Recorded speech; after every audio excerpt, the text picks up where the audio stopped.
Previously on Crackerjack. If y'all didn't know, I blew up a bearing in the transmission on this thing. Alright, so I'm getting ready to pull the shifter out. I already got the center console out of the way. It's not gonna be the funnest thing in the world, but this input shaft, which is one you expect to be able to turn, I cannot turn.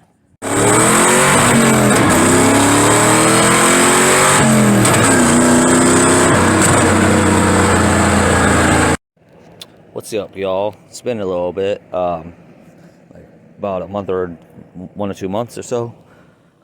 Working on the Z again. Finally got the transmission back. I got a whole backstory on this. I'll probably go through another video. I can now spin the input shaft and it doesn't make any weird grinding noises. Well, as far as I know, it doesn't. Got the new clutch right here. Got some accessories and I got the oil right there. So now I'm just going to go in underneath, start pulling the clutch off. I'll let you know a good way of doing that. I'm going to change the clutch, the flywheel, the clutch, pressure plate. I'm going to try to do the pilot bushing, and of course the throwout bearing, because the throwout bearing was making a lot of noise on this too. Anyway, stay tuned. Let's get this thing going. It's Labor Day, and I'm hoping to get this done around noonish. Probably realistically around 4 p.m. I want to say it's probably about 9 o'clock right now, so should be reasonable. I'll see y'all once I'm underneath the car. Alrighty, so right here is the clutch. Looks like it's held on by 6 screws. They're on the bottom. 9 screws actually. 3 right here, 3 right there, and 3 up there. So you gotta buzz all those up. They're 12 mils. I'll already test it out. Looks like my little impact gun should be able to knock those out. And this plate will come off with the old clutch, which I'm kind of excited to see what this looks like. I want to see how bad it actually is. I mean, the clutch itself does not look really that old, but this car was sitting around for who knows how long before I got it, and I think it just glazed over from all the rust. Like it got contaminated. As you can kind of see right here, a little bit of the rust right there. So, like I said, this is the catalyst to the transmission problem I had with the bearing blowing out on it, which, like I said, I'll explain later on. So let me just buzz all this off, and I'll give you a little tip to get the flywheel out, because that's going to be a pain. Anyway, I'm going to put this phone down so I don't crush it, and I'll get back to work. Alrighty, so I got the clutch off, and as you can see, the rust definitely messed up the flywheel. Like, I don't know what this is. It's definitely glazed. The actual clutch disc, as you see, there's stuff embedded all in it. So that probably wasn't helping. And it's pretty glazed over. And it actually is pretty close to the end of its life anyway. And pressure plate. I don't know. As you can see, it's not that healthy. Like, I don't even know what that is. Anyway, I'm gonna grab more tools to see if I can knock these flywheel bolts out. I believe they're 17 mils, so I'll let you know at the end of the clip. Then I got the pilot bushing in here that it's got to come out, which is a neat trick to that. And this whole flywheel will pop off.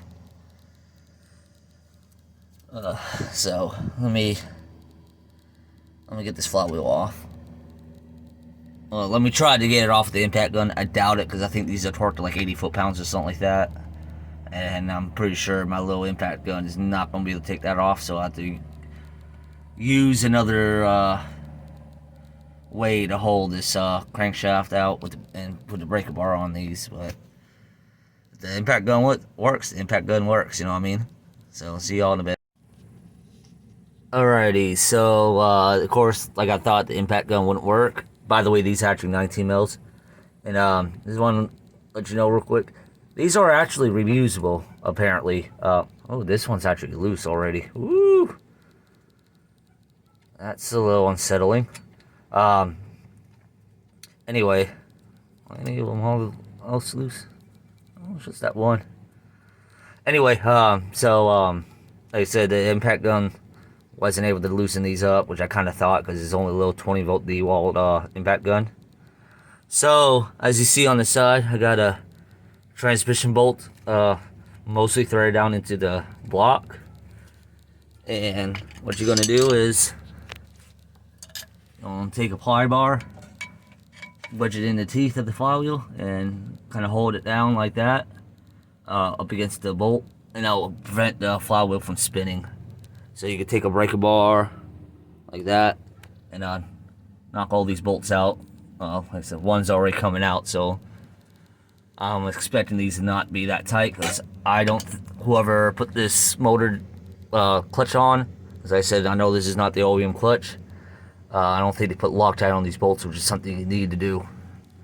I'll just go through that once I put the new flywheel on. So just stay tight. I'm gonna get this flywheel off. Alright, so I got the flywheel out. I don't know if there's a rim seal leak from up top from previously or from the transmission. Probably a little bit of all three. But I'm not going to address that right now because honestly I don't have a rim main seal to replace.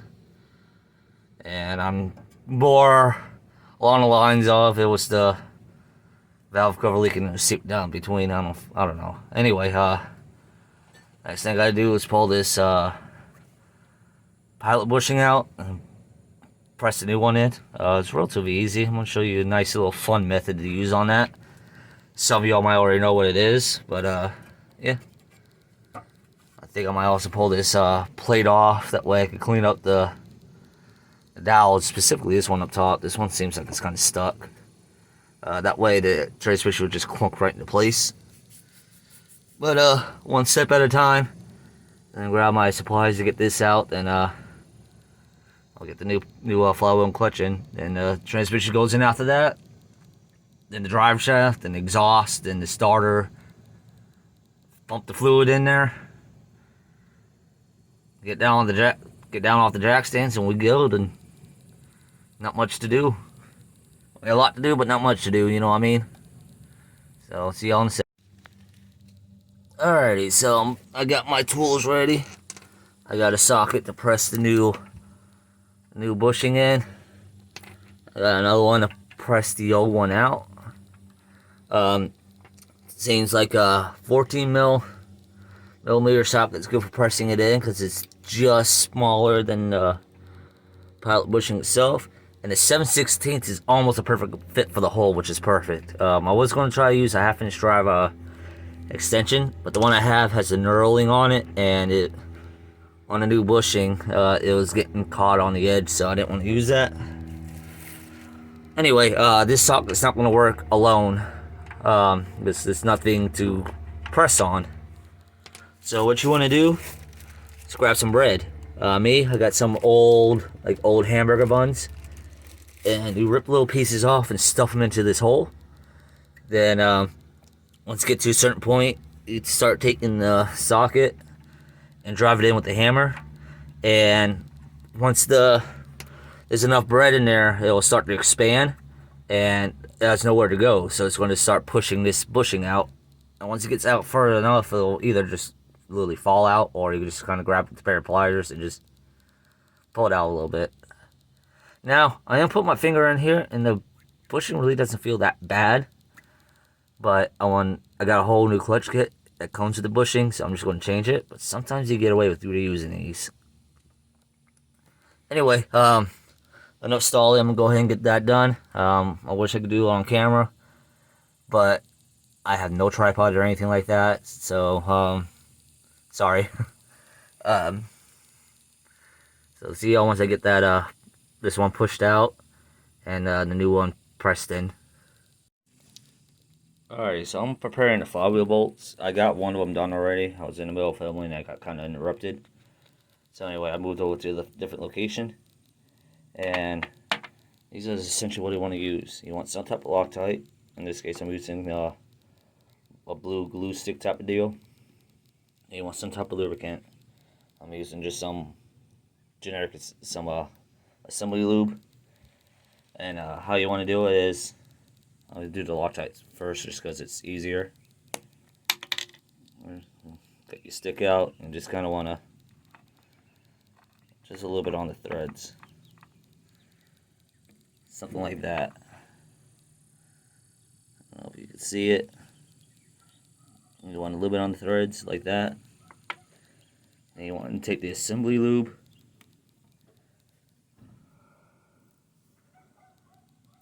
And just put a nice little drop.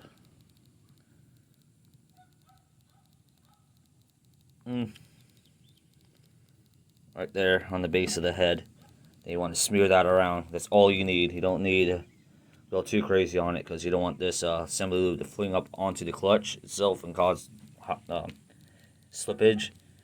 But you also want to make sure that when you torque the bolts down, which by the way I've looked it up, these are torqued to 100 foot-pounds. That's gonna be kind of fun. But anyway, that's basically what you do, and you do that to all 6 of them. So I'm gonna go ahead and get the other 4 done, and actually want to get ready to put the flywheel on. Alright, so I got the flywheel on there. I did an unboxing on this flywheel and clutch kit, so I'll probably link that video in the description. Anyway, I got it loosely hand tight on there. So now it's time to torque it down. One thing to know is that most flywheels actually are meant to go on one way, as in they either have a dowel pin or an offset bolt hole. So when you put the flywheel on there, you got to like spin it around to where everything lines up. It's generally not that difficult, but these flywheels can be a little heavy. Now, as you see, this flywheel's got a bunch of holes in it because it is a lighter weight flywheel. Not an aluminum flywheel, but it's about 5 pounds lighter than the stock one, so help the engine out a little bit since this engine does not make that much power. Anyway, like I said, these flywheel bolts get torqued down to 100 foot-pounds. Well, it's like 94 to 104, so I'm just going to go right in the middle at 100.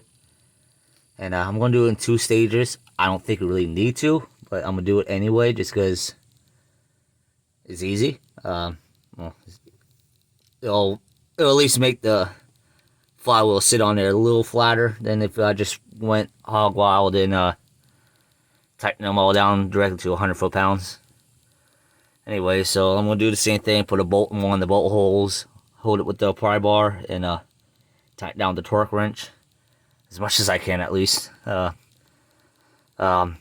I said, when I pull these bolts out, I did not see any Loctite, so I'm pretty sure that's why that one bolt was a little loose. You want to make sure you got Loctite on them. Like I said, I showed you how to do it. And like I say, you want to use the lubricant on the bolt heads to kind of make the torque a little more accurate, but not so much that it starts dripping out. We're going to be cleaning this flywheel surface anyway before we put the clutch on, regardless. But the less oil you have on there, bad enough I got my fingerprints all over it. The less oil you have on there, the better. Anyway, let me go ahead and get this thing torqued down, and I'll be right back when I put the actual clutch on it. So, see y'all in a bit.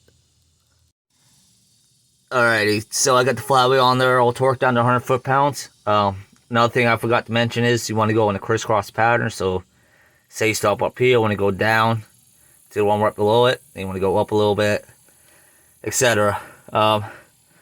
I quickly abandoned the bolt idea just because it was being a little bit of a pain. So what I did was, fortunately, with this flywheel's got the holes in it, I was able to stick the pry bar in this hole and wedge it up against this plate, and that let me get enough leverage to actually torque these things down all the way. 50 foot-pounds wasn't that big of a deal, but 100 foot-pounds I need, because my torque wrench is kind of short, I needed to use both hands to be able to pull. So anyway, the flywheel is all down on there. I'm gonna go ahead and probably wash my hands real quick. Then I'm gonna spray all this down with brake clean, because not only do I have fingerprints on it, they ship these flywheels and the clutch pressure plate with an oil on there to help prevent this from rusting up in the box, because this is just plain steel or cast iron, whatever it is. And so you got to get that oil off before you put the clutch on it, or else you'll risk burning out the clutch prematurely. due to heat and high spots.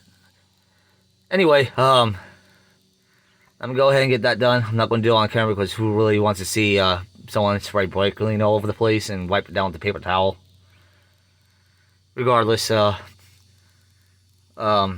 probably also just gonna throw the clutch on real quick, and I'll just explain that just because I don't want to get my hands too dirty with the stuff. I want to just knock everything out real quick and throw it in there.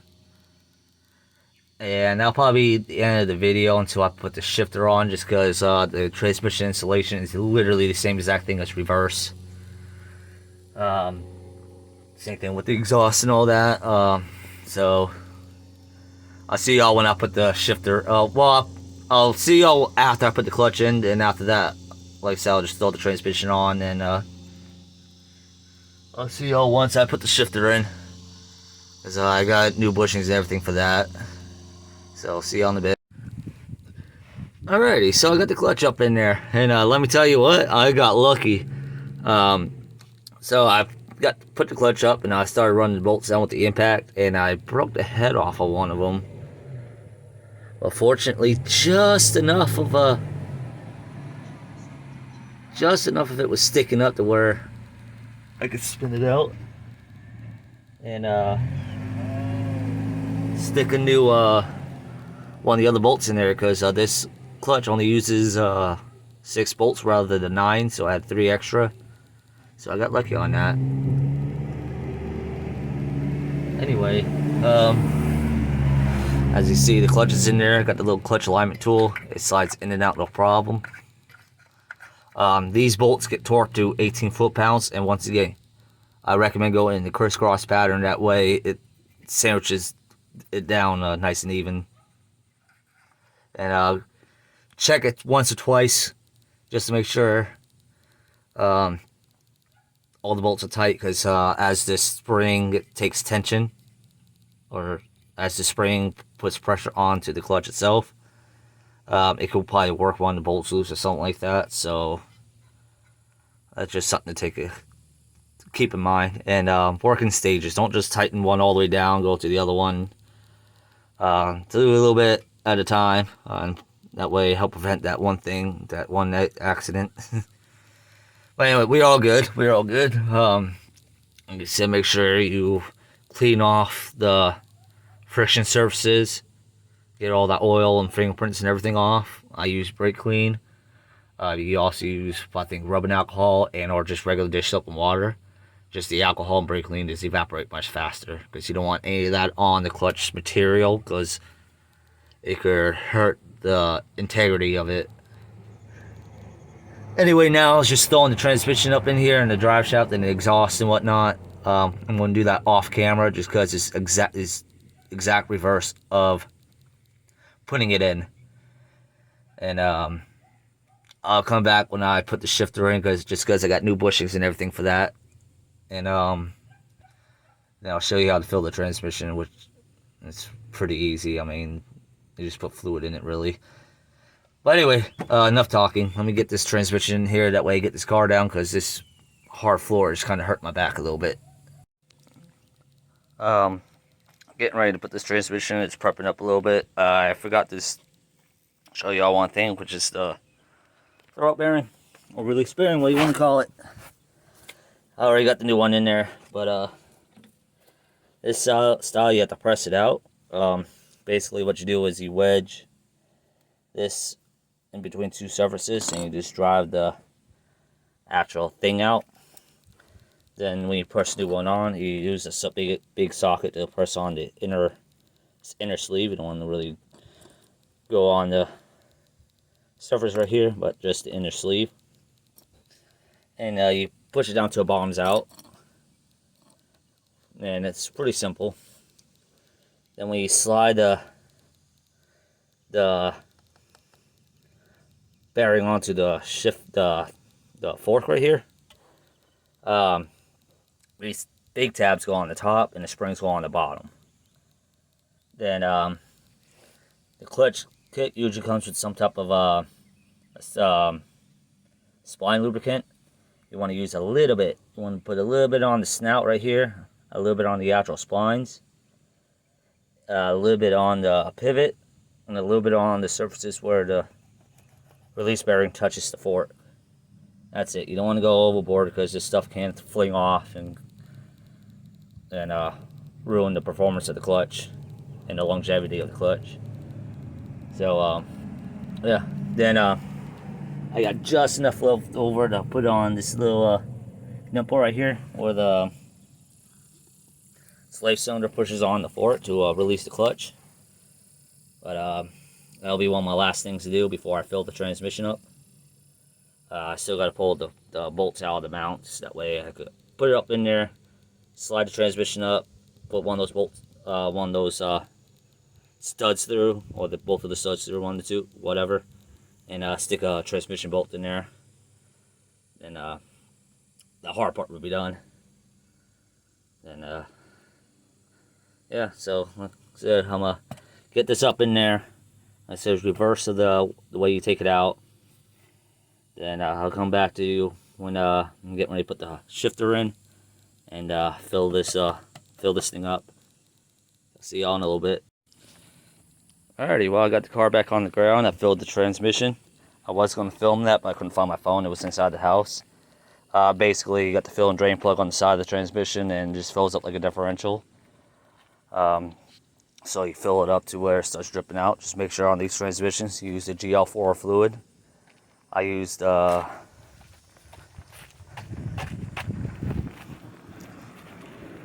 this stuff right here. It's what everyone recommends. So there you go. It took about 2 quarts.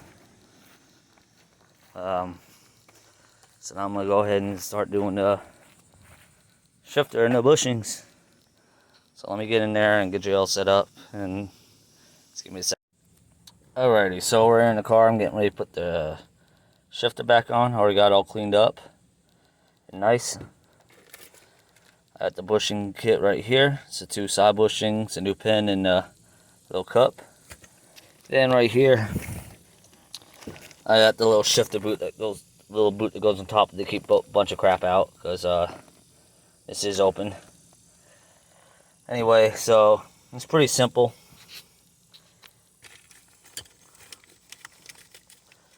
You take this little plastic cap and you just pop it onto the little ball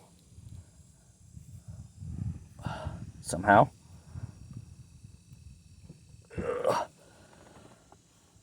Let me do this off camera. Alright, so you pop it on like that. Well, what I actually did was I dunked the tip into a little bit of the extra oil I have, and I lined it up and I just tapped it in. Took quite a bit of force, so you only need a little bit of force. Alright, then now you just take the actual bushings itself and just pop them into the shifter handle.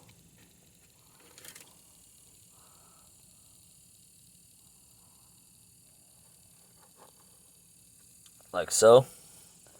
I lubricated that up a little bit, like I said, when I put it in. And just insert this into the transmission. Might take a little bit of effort just because it's got bushings in it now. So, go ahead and work it in like that. I put it in a little too far, so pull it out a little bit. And take your pin. Put the pin on this side, I guess.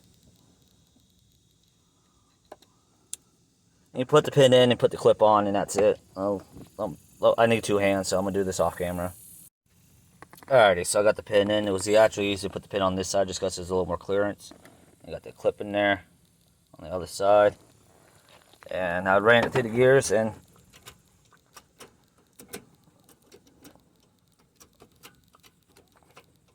feels pretty good. It's not floppy or anything. So now I just got to slide the... Where did I put it? Oh my goodness. Oh, here it is. So now you just got to slide this over it and lock it onto the base right here. And this will help keep oil in and dust out. I think this is where all the oil leaks were coming from. Sorry about the shakiness.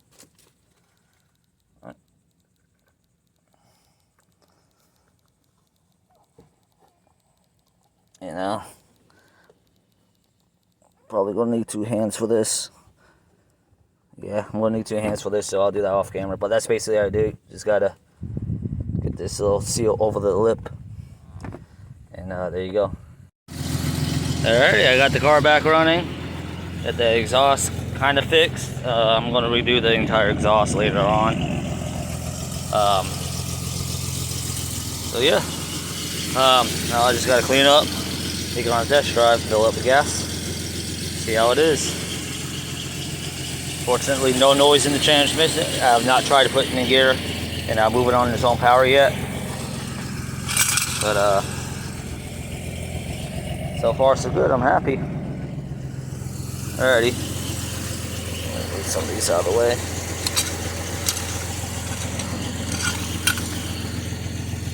I'm gonna move my truck out of the way, that way I can back the car out and take it up and down the street once or twice. See how it is. Alrighty, so I got the shifter and console back in, and tell you what, it feels great with those new bushings.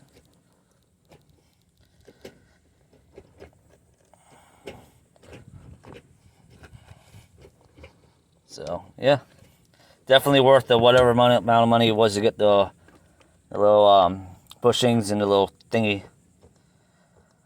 I wish the return spring was a little stronger, but you know, I think that's just how it is on these, because I tried shimming it up and as best I could get it, but you know, it is what it is. Car is 40-something years old. Anyway, I just got to put the battery in this thing. Got to tighten up the muffler, clean everything up, and take it on the test drive. So I'll see y'all when I'm ready for that. Alrighty, so I got the doors shut and everything. I'm going to back it up the driveway, first time under its own power.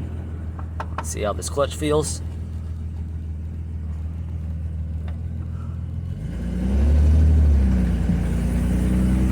Clutch feels pretty good, actually.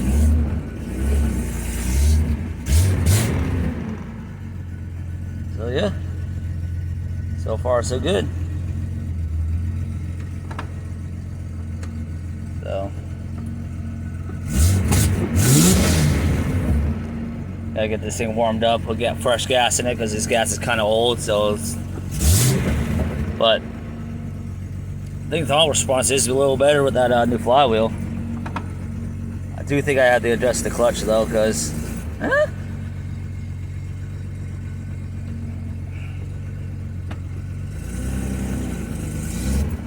alrighty, well, let me go ahead and clean up and at least pull all my tools away. Then I'll take it on an actual test drive. It's nice to know that it actually moves under its own power now. Alrighty, y'all, just went and got gas on the Z. As you see, my tank's pretty much full. The gas gauge is a little off, but anyway, I took the car obviously to get gas, and it drove beautifully. No noises come from the transmission. The shifter's shifting pretty good. The fourth gear feels a little kind of clunky to get in sometimes, but I think that's just because that one was replaced, and I just gotta get the fluid in there a little bit more. I think the more and more I shift, it'll be fine. I'm definitely going to get used to this clutch, because I'm not sure if it's because it's a lighter weight flywheel or that it's a better clutch than the stock clutch.